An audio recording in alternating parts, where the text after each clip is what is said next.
नमस्कार दोस्तों, स्वागत है हमारे YouTube चैनल सेल्फ स्टडी में। आज हम एक आप देख रहे होंगे यहाँ बहुत सारा लिखा हुआ है, लेकिन आपको कुछ दिख नहीं रहा होगा। इसका आपको लोड नहीं लेना है, आपको अपने पास एक रखना है रफ कॉपी और पेन, और उसमें आपको नोट कर जो मैं बोलता जा रहा हूँ उसको आप नोट करते जाएंगे तो बहुत ही अच्छा नोट 2-3 पेज का बनेगा। और ये आपकी यूनिट 7 MPPSC का जो है उसमें फूड प्रोसेसिंग मतलब खाद्य प्रसंस्करण नाम से एक टॉपिक है, जिसका 1 से 2 नंबर आना तय है आपके एग्ज़ाम में। इसके लिए आप नोट्स बना सकते हैं, बहुत ही अच्छा। इसमें फिर उसके बाद ऑब्जेक्टिव लगा लेंगे तो आपका 2 नंबर का काम हो जाएगा। तो कोशिश हम यही करेंगे कि जल्दी जल्दी इस वीडियो को मतलब जल्दी जल्दी कवर करें और बहुत सारी इन्फॉर्मेशन देने की कोशिश करेंगे। ये इसकी टेंशन बिल्कुल नहीं लेना दिख रहा है कि नहीं दिख रहा है।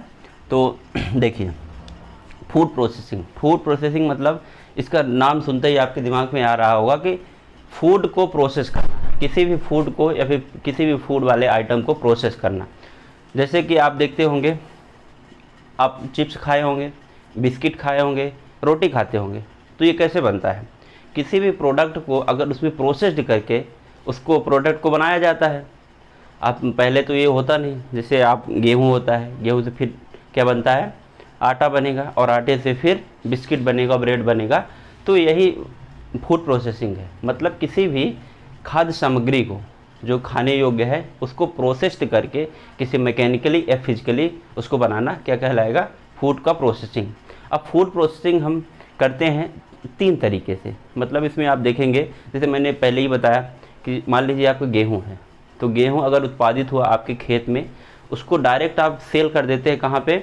मार्केट में सेल करेंगे तो वो आपका कहलाएगा प्राइमरी प्रोसेसिंग, ठीक है, या फिर प्राथमिक प्रोसेसिंग। और अगर गेहूं से आपने आटा बनाया, ध्यान दीजिएगा, गेहूं से आपने आटा बनाया तो क्या होगा? सेकेंडरी। इसमें मतलब फिजिकल प्रोसेस हो रहा है। चक्की में आज गेहूं जाएगा और गेहूं फिर क्या बन जाएगा? आटा बन जाएगा, ठीक है। ये हो गया सेकेंडरी प्रोसेसिंग। और थर्ड होता है आपका कि आटा बन गया आपका, आटा से क्या बनेगा आपका? बिस्किट बना लीजिए, रोटी बना लीजिए, ये क्या कहलाएगा आपका? ये टर्सरी या फिर तृतीयक। तो इस तरह से हम फूड को प्रोसेसिंग 3 स्टेप में करते हैं और इनका प्रोडक्ट यूज करते हैं। कभी कभी आपके एग्जाम में ये आ सकता है कि मान लीजिए अगर बिस्किट कौन से उसमें आएगा तो आपको तृतीयक में लगा देना है, आटा किस में आएगा? द्वितीयक में लगा देना है, और डायरेक्ट आपको मार्केट में कुछ चीज़ें बेचना है तो उसमें प्राइमरी आ जाएगा, ठीक है। इसी तरह और सारी, आलू को ले लीजिए, आलू से चिप्स बनाना, ये सब सारी चीज़ें आप एग्जाम्पल के तौर पे ले सकते हैं, ठीक है।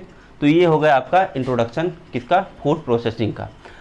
अब देखते हैं, तो यहाँ पे कच्चे खाद्य सामग्री को उत्पादों में बनाना ही फूड प्रोसेसिंग कहलाता है। जब फूड प्रोसेसिंग ये कार्य वो होगा, तो जब भी इंडिया में या फिर किसी भी कंट्री में कोई भी प्रोसेस होता है, कोई भी काम होता है, उसके लिए आपको एक मतलब गवर्नमेंटल बॉडी या फिर सरकारी संस्था बनानी होती है, क्योंकि भारत एक संवैधानिक राज्य है, तो हर चीज़ नियम से चलेगा। तो उसके लिए भारत सरकार ने क्या बनाया है कि फूड प्रोसेसिंग खाद्य प्रसंस्करण एक वो बनाया है, संगठन बनाया है, और इसका हेडक्वार्टर कहाँ पे है? तंजावुर, तमिलनाडु में, ठीक है। तो खाद्य प्रसंस्करण तंजावुर, तमिलनाडु में है। और ये ध्यान रखिएगा, फूड प्रोसेसिंग संग्रहालय भी एक बना है, म्यूजियम बना हुआ है, उसमें कई तरह के फूड आइटम रखे हुए हैं, वेरियस टाइप के। जिस तरह जैसे आप इंडिया है, इंडिया बहुत ही वास्ट कल्चर है यहाँ पे, तो किसी भी देश का राज्य का देखेंगे आप, आम फेमस है, कहीं का गेहूँ, कहीं का सोयाबीन, तो वहाँ सारे संग्रहालय में सारे फूड आइटम रखे हुए हैं। तो वो भी कहाँ है? तमिलनाडु में है।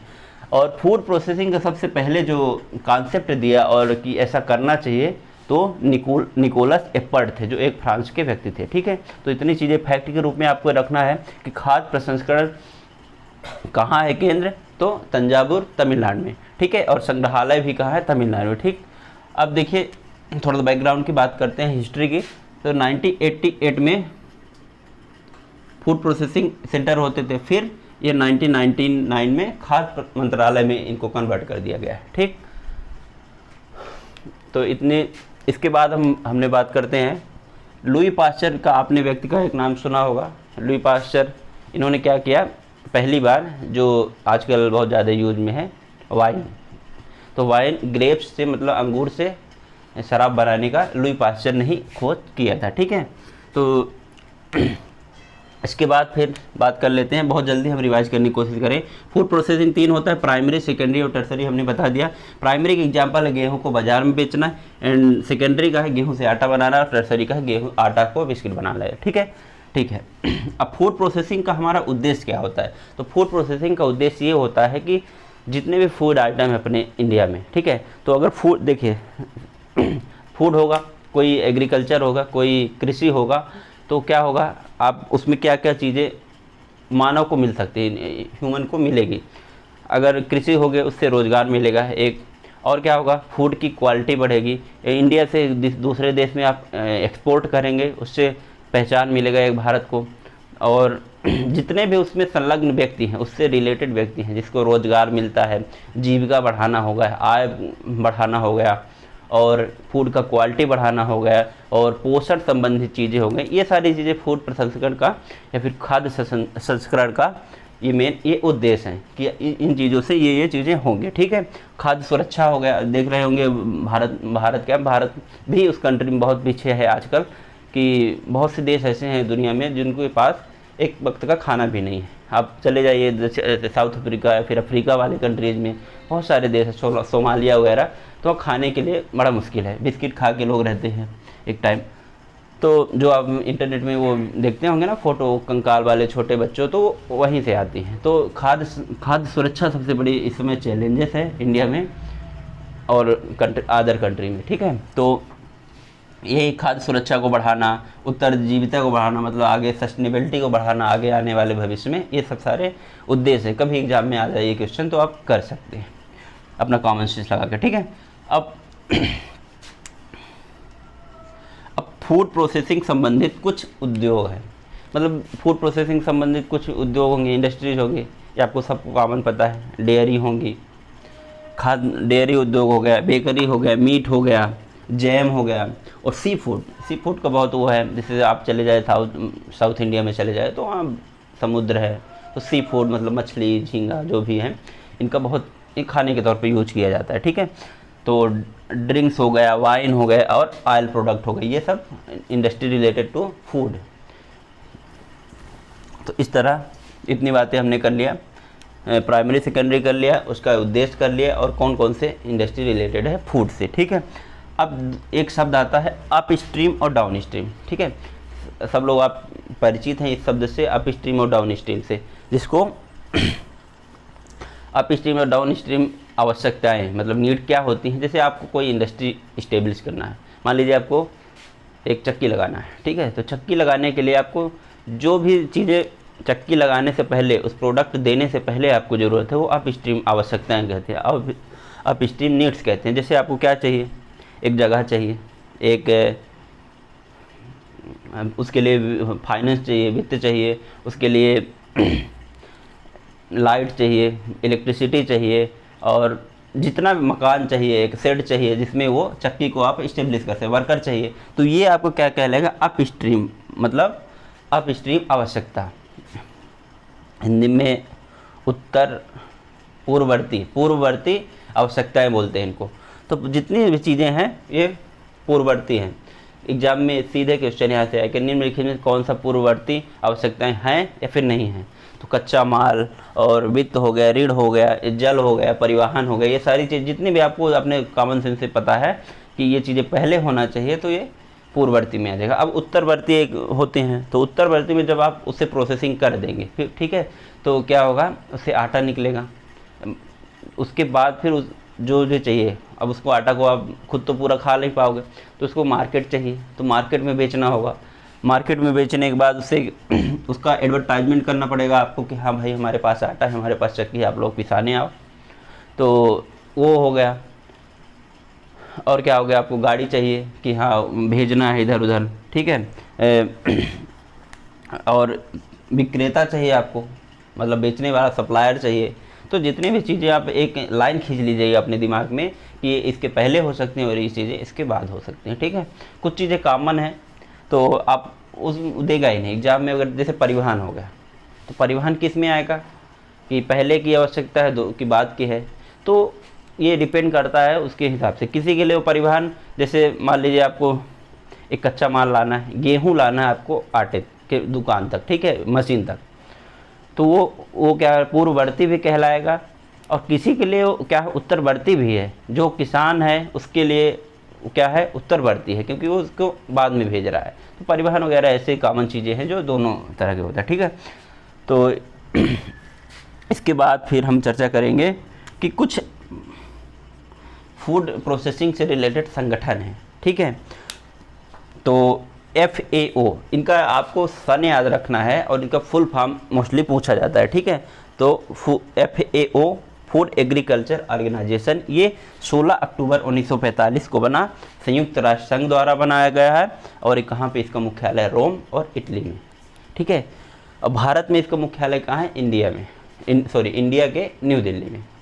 आप जितने भी देखेंगे तो, और ये भारत में 1945 से लगातार कंटिन्यू प्रोसेसिंग कर रहा है, ठीक है। अब एक संस्था का नाम आपने सुना होगा, FSSAI, फसाई। आप कई भी होटल में जाएंगे, दुकानों में जाएंगे तो एक वो लगाए रहते हैं कि हम मतलब एक सर्टिफिकेट टाइप का, वो फसाई का होता है। तो वो क्या प्रमाणन देता है कि आपका ये जो आप होटल चला रहे हैं, फिर खाने पीने का आइटम बेच रहे हैं उसमें, और आपके आइटम खाने पीने के आइटम में वो सील लगा रहता है कि इसके द्वारा ये वेरीफाइड है, सही आइटम। तो FSSAI का full form food safety and standard authority of India, ठीक है। ये फुल फॉर्म आप ध्यान रखिएगा। ये कब? अगस्त 2011 में बनाया गया। अभी स्वास्थ्य एवं परिवार कल्याण मंत्रालय के तहत अभी काम करता है, ठीक है। अभी इसका एक काम क्या है? जांच करना है फूड प्रोडक्ट की कि आपका वो सही है कि नहीं, जो भी न्यूट्रिएंट्स होते हैं वो बराबर मात्रा में है कि नहीं, केवल लिख दिए हैं आप, ये सब नहीं। तो इसलिए ये FSI की स्थापना की गई। हेडक्वार्टर अगेन न्यू दिल्ली में होगा, ठीक है। क्षेत्रीय कार्यालय से कभी कभी इसमें क्वेश्चन आ सकता है कि FSI का क्षेत्रीय कार्यालय क्या है। तो जैसे मध्य प्रदेश के दृष्टिकोण से आप देख रहे हैं, तो मध्य प्रदेश के दृष्टिकोण से मध्य प्रदेश में नहीं है, ठीक है। बड़े बड़े शहर मुंबई हो गया, एंड मुंबई हो गया, चेन्नई हो गया, कोलकाता और लखनऊ में मेन रूप से इनके क्षेत्रीय कार्यालय है। अब मेन कहाँ है? न्यू दिल्ली पे, ठीक है।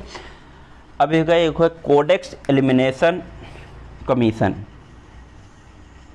ये इसका आपने ज़्यादातर नाम नहीं सुना होगा, इसको अब ऐसे याद कर लीजिए, कोडेक्स एलिमेंटेरियस कमीशन, ठीक है।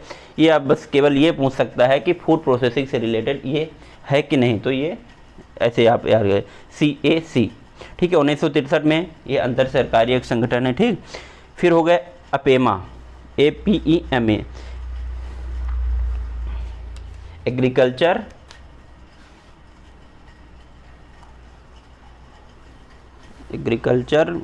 क्या है ये? पेमा का फुल फॉर्म यार,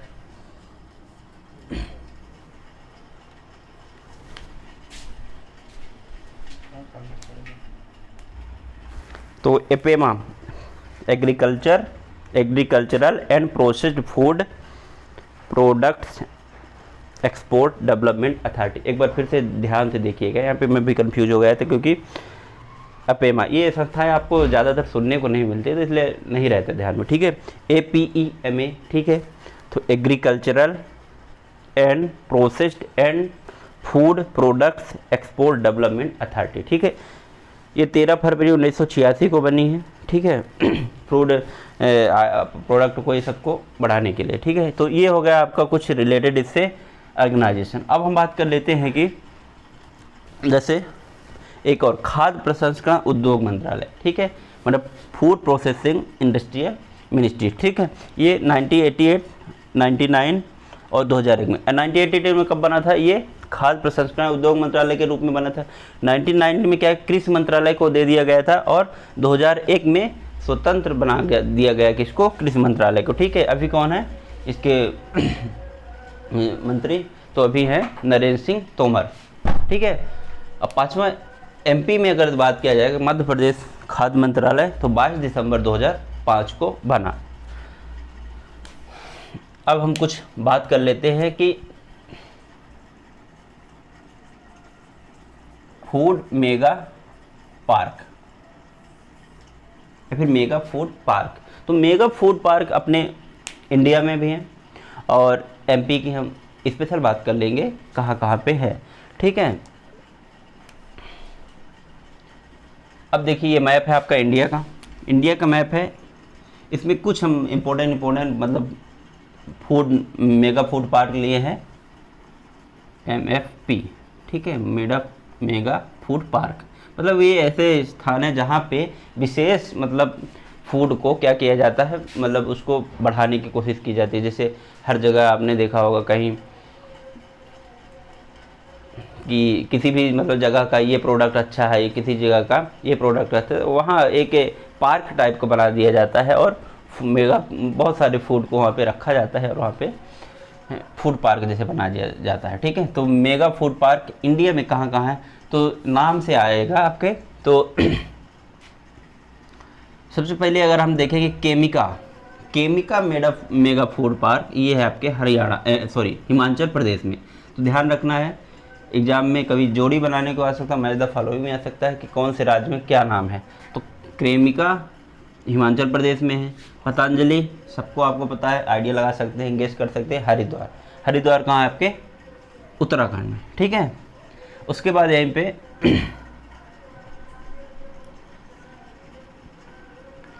पंजाब में है जो mega food park, international mega food park, ठीक है, इंटरनेशनल मेगा फूड पार्क, ठीक है। और ग्रीन टेक जो है ये राजस्थान में है आपका, ठीक है। ग्रीन टेक कहाँ पे है, राजस्थान में। गुजरात की अगर बात करें तो गुजरात के सूरत में है, गुजरात मेगा फूड पार्क के नाम से जाना जाता है, ठीक है। ये आपको ध्यान रखना। पैथन कहाँ पे है, तो पैथन आपके महाराष्ट्र के औरंगाबाद ज़िले में पैथन नाम से है, ठीक है। और नीचे आइएगा तो इंटीग्रेटेड मेगा फूड पार्क, ये कहाँ पे है आपको, कर्नाटक में, ठीक। और यहाँ पे हम बात करेंगे स्मार्ट एग्रो कहाँ पे है, तेलंगाना, ठीक है। और एक गोदावरी कहाँ पे है, आंध्र प्रदेश में, ठीक है। ध्यान रखिए गोदावरी कहाँ पे है mega food park, Andhra Pradesh में। उसके पहले सूरत एग्रो कहाँ है, तो ये गुजरात में है। और तेलंगाना में कौन सा है, तो तेलंगाना में स्मार्ट एग्रो है, ठीक है। पैथन आपको विशेष ध्यान रखना है क्योंकि नाम से वो अलग है। और ये कहाँ पे, औरंगाबाद में। अब यहाँ नॉर्थ ईस्ट की बात करें तो नॉर्थ ईस्ट MFP, मतलब नाम ही है उसका, नॉर्थ ईस्ट असम में है, ठीक है, ये असम में,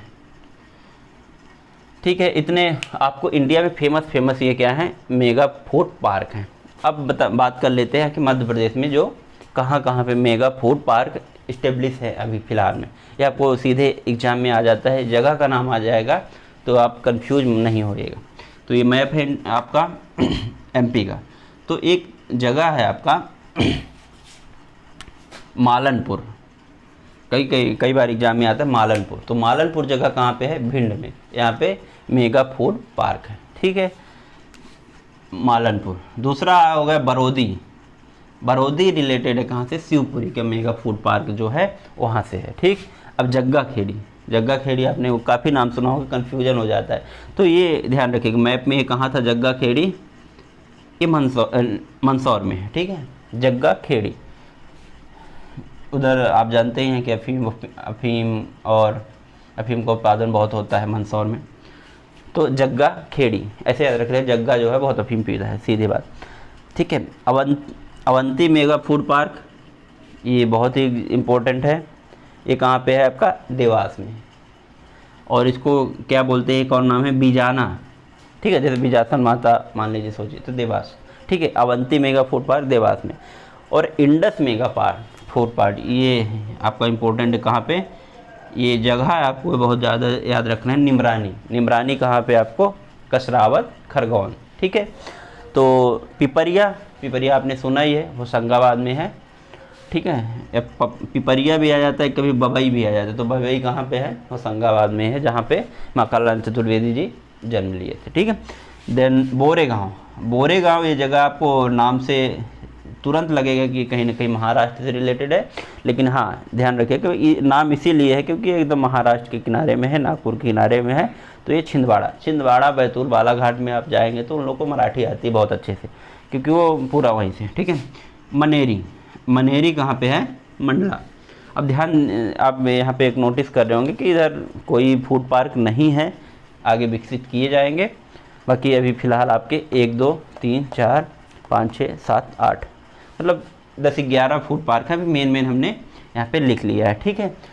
अब फूड प्रोसेसिंग में जहाँ से क्वेश्चन आपके आने की संभावना है, तो एक थोड़ा सा मैं ये देख लेता हूँ कि फूड प्रोसेसिंग से रिलेटेड क्या क्या गवर्नमेंट द्वारा प्रयास किया गया, क्या क्या योजनाएं लाई गई हैं। तो 2-3 योजनाओं को हम देख लेते हैं कि क्या क्या बनाया गया है। तो MFP 2008 में 42 को मंजूरी मिली थी, 22 ही हैं। देखिए पहली बार मेगा फूड पार्क को 2008 में मंजूरी मिली।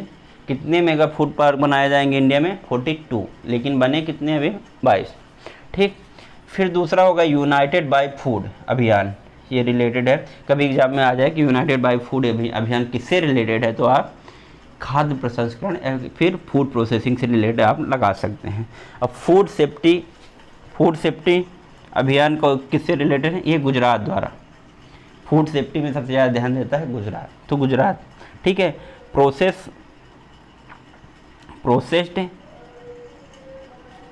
प्रोसेस्ड यानी पौष्टिक अभियान 2020 सितंबर में लॉन्च किया। ये पूरा नाम ही अभियान का ही नाम है, प्रोसेस्ड यानी पौष्टिक अभियान, अधिकार, ठीक है, अधिकार अभियान। ये कहा 2020 सितंबर में लॉन्च किया गया। ऑपरेशन ग्रीन स्कीम, इसमें ऑपरेशन ग्रीन स्कीम किससे रिलेटेड? प्रोसेस्ड फूड से। इसमें 41 क्या होंगे? आइटम होंगे, जिसमें 21 क्या होंगे? फ्रूट हो गए और 20 सब्जियों को शामिल किया गया। अब इसमें क्या होगा कि इसमें सुविधा देगी सरकार, सुविधा देगी कि आप इन जितने इसमें 41 तरह के वो हैं टोटल प्रोडक्ट हैं, मतलब सब्जियां और फल मिला के, जिसमें 21 क्या है फ्रूट है और 20 क्या है वेजिटेबल है। इनको आपको सरकार मुहैया कराएगी कि मतलब आप वाहन भी मुहैया करा सकती है, कुछ कर्जा दे सकती है कि आप इनको अपना प्रोडक्ट को बेचिए, ठीक है।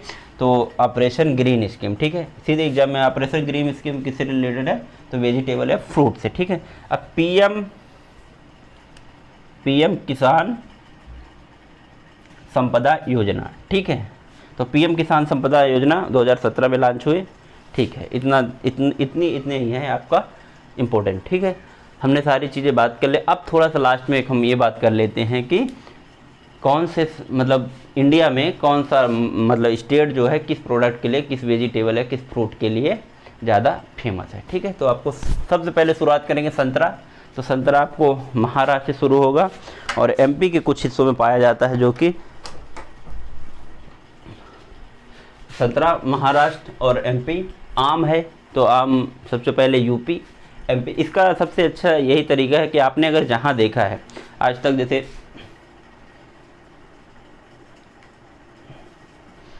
आप यूपी गए हो, एमपी गए, महाराष्ट्र, अगर आप आम को बेचते हुए देख लिया तो वहाँ लगा दीजिए आप। पर एमपी, यूपी, महाराष्ट्र, ये गुजरात ये आम के लिए ज़्यादा फेमस, ठीक है। अमरूद के लिए यूपी और एमपी है। इसके लिए इन सब प्रोडक्ट के लिए, इन सब फूड के लिए क्या वहाँ के जलवायु, वहाँ के भौगोलिक कंडीशन, ये सब मैटर करता है, ठीक है। तो अनार महाराष्ट्र और यूपी में, केला तमिलनाडु और महाराष्ट्र में फेमस है। महाराष्ट्र में आप देखते ही होंगे, एमपी में भी पाया जाता है, ये बुरहानपुर और ये भुसावल, ये सब इलाके में आप जाएंगे तो केला मिलेगा, ठीक है। आलू की अगर बात कर लें, ये तो हो गए फ्रूट की बात हो गई। आलू की अगर बात करें तो यूपी और महाराष्ट्र मेन है, ठीक है, सबसे ज़्यादा प्रोडक्शन होता है। और प्याज हो गया महाराष्ट्र और एमपी। आप एक चीज़ गौर कर रहे होंगे, महाराष्ट्र में बहुत सारा फूड प्रोसेसिंग है, ठीक है। और मटर की बात करें तो मटर क्वेश्चन पूछ सकता है क्योंकि ये कॉमन नहीं है। तो मटर आपका सबसे ज़्यादा पाया जाता है पश्चिम बंगाल में, ठीक है। वहीं फिर चावल, बिरयानी, पुलाव जो भी बना के खाते हैं, और एमपी में पाया जाता है। टमाटर है आंध्र प्रदेश और कर्नाटक में, ठीक है। और हरी मिर्च की अगर बात कर लेते हैं तो महाराष्ट्र और मध्य प्रदेश का प्रोडक्ट है, ठीक है। और धनिया है आंध्र प्रदेश और एमपी और महाराष्ट्र में, ठीक है, धनिया, और कर्नाटक में। मसाले वाली चीज़ें, लहसुन एमपी और गुजरात में बहुत ज़्यादा फेमस है। मध्य प्रदेश का जो ये इलाका है, यहाँ पे लहसुन का आप देखते होंगे, मालवा में जाएंगे तो मालवा में आपको लहसुन सस्ता मिलेगा, 30-40 रुपये किलो मिल गया। और आप वहीं ईस्टर्न मध्य प्रदेश में जाएंगे तो 30-40 रुपये का 250 ग्राम मिलेगा, ठीक है। तो ये लहसुन की बात हुई। अब फिर अदरक की बात हुई तो असम और केरल, ठीक है। इतनी सारी चीज़ें आपको प्रोडक्ट के रूप में याद रखना है। हल्दी हो गया आपका तेलंगाना में, ये आपका इंडिया वाई है, ठीक है। तो आप ध्यान रखिएगा, एक बार रीड कर लीजिएगा, बहुत सारी जगह आपको पता ही है, ठीक है। बाकी सारी चीज़ें हर जगह पाई जाती हैं, आपको भी पता ही है, ठीक है। अब एमपी में बात कर लेते हैं कि कौन सा जगह, कौन सा मतलब डिस्ट्रिक्ट जो है किस उत्पाद के लिए फेमस है। संतरा अगर हम बात करें तो आगर मालवा और शाजापुर और आपका ये निचले इलाके छिंदवाड़ा वगैरह ये सब हर जगह पाया जाता है, पर आगर मालवा शाजापुर में है, ठीक है। आम की बात करें तो मतलब आम में सीधे जबलपुर, रीवा और अलीराजपुर ये आता है ना। कहाँ गया, अलीराजपुर में वो आता है आपके एग्ज़ाम में, नूरजहाँ प्रोडक्ट कहाँ का है तो अलीराजपुर का। तो रीवा, जबलपुर, अलीराजपुर, ठीक है। अभी रीवा के सुंदरजा आम को जीआई टैग का भी दर्जा प्राप्त हुआ है, ठीक है। अमरूद की बात करें तो रीवा, खरगोन और सीहोर में और कटनी में ये पूरा। अनार की बात करें तो रतलाम और धार में है। केला की अगर हम बात करें तो बुरहानपुर, बड़वानी और धार। आलू सब्जियों में इंदौर में पाया जाता है, छिंदवाड़ा, उज्जैन और सागर ये मेन है, ठीक है। प्याज खंडवा और इंदौर है, खंडवा हो गया। प्याज की बात करें खंडवा हो गया, नीचे के जितने खरगोन हो गए और इंदौर हो गया, ठीक है। देवास हो गया। मटर जिस तरह से वेस्ट बंगाल में था, इधर जबलपुर और रतलाम में है, ठीक है। टमाटर की अगर बात करें तो शिवपुरी और झाबुआ, ठीक है। और हरी मिर्च खंडवा, टीकमगढ़ में पाया जाता है, ठीक है। अब यहाँ पे हाँ उसकी बात करें, धनिया की बात करें तो गुना और राजगढ़ धनिया के लिए बहुत ज़्यादा फेमस। आप जाएंगे उनके पास तो उन लोग के यहाँ, जैसे हम लोग के गेहूँ होता है ना, तो उनके पास धनिया बहुत सारा रहता है, गुना और राजगढ़, ठीक है। लहसुन की बात करें तो नीमच, उज्जैन यही इलाके पश्चिम वाले। लाल मिर्च की खंडवा और टीकमगढ़। लाल मिर्च देखते होंगे आप, यहाँ प्रोडक्ट यूज भी करते हैं, लाल पाउडर डालते हैं, तो खरगोन, खंडवा और टीकमगढ़, ठीक है। अदरक छिंदवाड़ा और टीकमगढ़ आता है। और हल्दी की अगर बात करें तो टीकमगढ़, छतरपुर, सागर। आप जो मैं बोल रहा हूँ तो उनको ध्यान से सुनिए और नोट्स बनाते जाइए, जितनी चीज़ें लिख पाएँ तो ठीक है, नहीं कोई बात नहीं, ठीक है। ये इतनी बात हो गई प्रोडक्ट की। अब मैं कुछ बात कर लेता हूँ कि कुछ अन्य मुद्दे हैं जो फूड प्रोसेसिंग से रिलेटेड है, जो आपको जानने के लिए बहुत ज़्यादा ज़रूरी है, ठीक है। जैसे हम बात करेंगे यहाँ पे, एक आपने काफ़ी कुछ सालों पहले एक चर्चा में थी दाल, उसको क्या बोलते हैं, खेसरी दाल, ठीक है। खेसरी दाल जो है इसको क्या बोला जाता है, गरीबों की थाली बोला जाता है। गरीबों की थाली क्यों, क्योंकि खेसरी दाल जो है वो सस्ती दाल मिलती थी। अगर कोई दाल आपको 100 रुपये किलो मिल रहा है तो आराम से 30-40 रुपये किलो ही मिल जाती थी। तो और आपको पता ही है हर सस्ती चीज़ नुकसान करती है, मतलब ज़्यादातर आप देखेंगे कि सस्ती चीज़ें जो है अच्छी नहीं होती हैं, तभी वो सस्ती मिल रही है भाई। नहीं वैल्यूएबल चीज़ों की तो हमेशा महंगाई होती है। तो आप ध्यान रखिए अपने जीवन में भी कभी मतलब सस्ती चीज़ों को यूज करने की कोशिश मत करिएगा, आप समझते रहिए, ठीक है। तो गरीबों की थाली किसको बोला जाता है, खेसारी दाल को, ठीक है। ये क्या होता है, अब बैन इसको क्यों कर दिया गया, तो खेसारी दाल खाने से क्या होता है, आपका जो मतलब लोअर पोर्शन है, ये शरीर का लोअर पोर्शन, मतलब आपका पैर हो गया, थाइज हो गए, ये सब अपंगता में आ जाते हैं। आपने देखा होगा कि ये दाल खाने से अपंगता होती है, कोई आपने कहीं कहीं देखा होगा कि यही दाल पर्टिकुलर होता है, तो वो खाने से आपका क्या होगा, शरीर में अपंगता होगी। और वहाँ आपने देखा होगा ज़्यादा डिसेबल लोग हैं, ज़्यादा दिव्यांग लोग पाए जाते हैं, तो खेसारी दाल को अभी फ़िलहाल तो बैन कर दिया गया है, ठीक है। रियावन लहसुन, ये इसका इम्पोर्टेंट है कि रियावन लहसुन क्या है, रतलाम की है। रियावन लहसुन कहाँ के है, रतलाम का ये प्रोडक्ट है, ठीक है, जिसकी जीआई की मांग दिया गया है, ठीक है। अब प्रोजेक्ट रिहैब प्रोजेक्ट, ये इम्पोर्टेंट है। प्रोजेक्ट रिहैब किससे रिलेटेड है, तो ये असम से रिलेटेड है। रिहैब का फुल फॉर्म क्या है, reducing elephant human attack using बीज, ठीक है। इसमें रिहैब प्रोग्राम में क्या होता था कि वहाँ पे हाथी का क्या होता है, अटैक होता है, तो हाथी लोग के उसमें क्या करते हैं कि बीज मतलब मधुमक्खियों को पालन किया जाता है, और मधुमक्खी उनको क्या हाथियों को रोकती हैं, उनको क्या घेर लेंगी, उनको जाने नहीं देंगे तो वो नहीं आ पाते हैं, मतलब ह्यूमन को नुकसान नहीं पहुंचाएंगे। तो ये इम्पोर्टेंट यहाँ पे हो जाता है रिहैब। ठीक है, ये असम से रिलेटेड है। अब मधुमक्खी, मधुमक्खी क्या है, हाथी को रोकती है बस्ती में आने से। ठीक है, अब भालिया या फिर भाल गेहूँ कहाँ का, ये गुजरात का प्रोडक्ट है। 2011 जीआई टैग इसको मिला था। अब फिर हो जाता है इसमें क्या है कि भालिया जो गेहूँ है इसमें प्रोटीन की मात्रा बहुत ज़्यादा पाई जाती है। ठीक, अब गरीबों का मित्र क्या है, सबको पता है, आलू काट लो, तल लो, फ्राई कर लो, भरता बना लो, सब कर लो, तो गरीबों का मित्र आलू ही है। ठीक है, किंग चिली इंपॉर्टेंट है, किंग चिली रिलेटेड नागालैंड के, इसको घोस्ट पीपर भी कहते हैं और 2008 में इसको जीआई टैग। तो इस तरह से हमने एक बहुत ही कम टाइम पे फूड प्रोसेसिंग वाले चैप्टर को यहाँ पे कंप्लीट कर लिया है। आशा करते हैं कि आपने इसका नोट्स बना लिया होगा, 2-3 पेज का हुआ होगा। आप रिवाइज करते रहेंगे तो इससे बाहर कुछ आने वाला नहीं है फूड प्रोसेसिंग में। आप ऑब्जेक्टिव देख लीजिएगा, 2-4 क्वेश्चन इधर उधर जाएंगे तो उनको आप सॉल्व कर लीजिएगा। ठीक है, अब ऐसे ही हम ये एक कोशिश करेंगे कि इसी तरह प्रोसेस में, क्योंकि एक एक लिख के करने में वीडियो लंबा हो जाता है, तो इसलिए हम लिख के और जल्दी से ज़्यादा ये एक मैराथन टाइप की इस तरह की हर एक चैप्टर का लेंगे। अगला शायद हमारा टारगेट होगा कि फूड टेक्नोलॉजी। ठीक है, मतलब फूड प्रोडक्ट टेक्नोलॉजी में अगला वीडियो बनाएंगे।